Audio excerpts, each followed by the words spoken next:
what we have here are two traditions of America. Its bright side and its dark side on full display.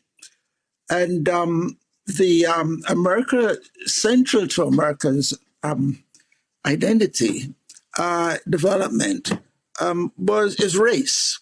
And it accounts for both what's good and a lot of what's bad in America. The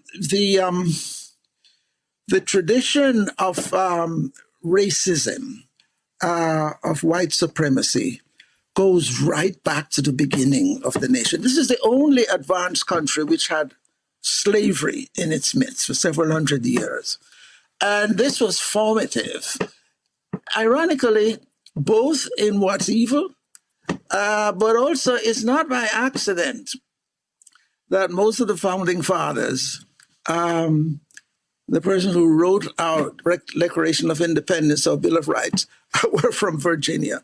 Slavery engendered a strong passion for freedom among the whites, but it also engendered another tradition of exclusion of blacks, and the foundation of which, of course, is the fact of not seeing them as human.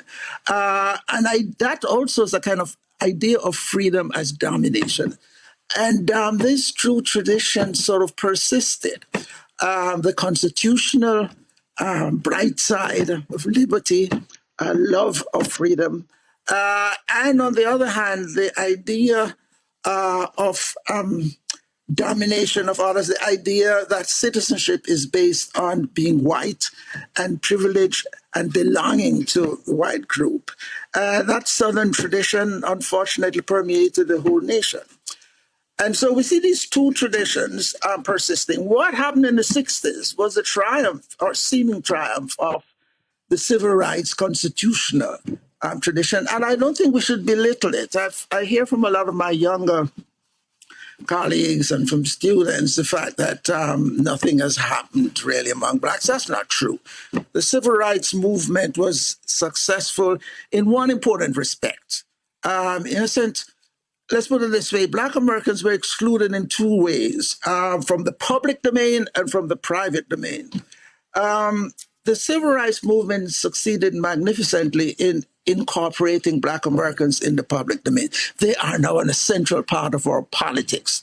They are the foundation of the Democratic Party. They play an outside role in the nation's culture and intellectual life. They are an integral part of the military. And it also led to the rise of a real middle class, however precarious its economic base. But the civil rights movement did fail in one other important respect. It did fail to integrate Black Americans in the private domain of American life. And that's reflected in the fact that Black Americans are as segregated today as they were in the 70s, believe it or not. And that's true even of the middle class. It's reflected in the fact that most Black American kids are going to horribly segregated school. It's reflected in the persisting poverty of the Black lower classes.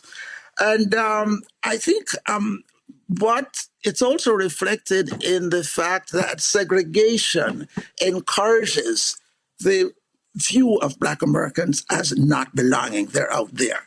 And people who hold to the supremacist view feel that their role is to keep them there in much the same way that the lynch mobs of the South, terrorized and killed blacks, not only to control them, but to symbolically express the fact that they did not belong. So it is that the ghetto has become, if you like, a kind of prison, a kind of an area for which blacks should be confined. And in a way, the police, sadly, have come to see any Black person outside of that context as people to be contained and locked up. Sorry, I mean, at least the racists among them. That's where we're at. And we see these two sort of traditions clashing in a way, in a dramatic way.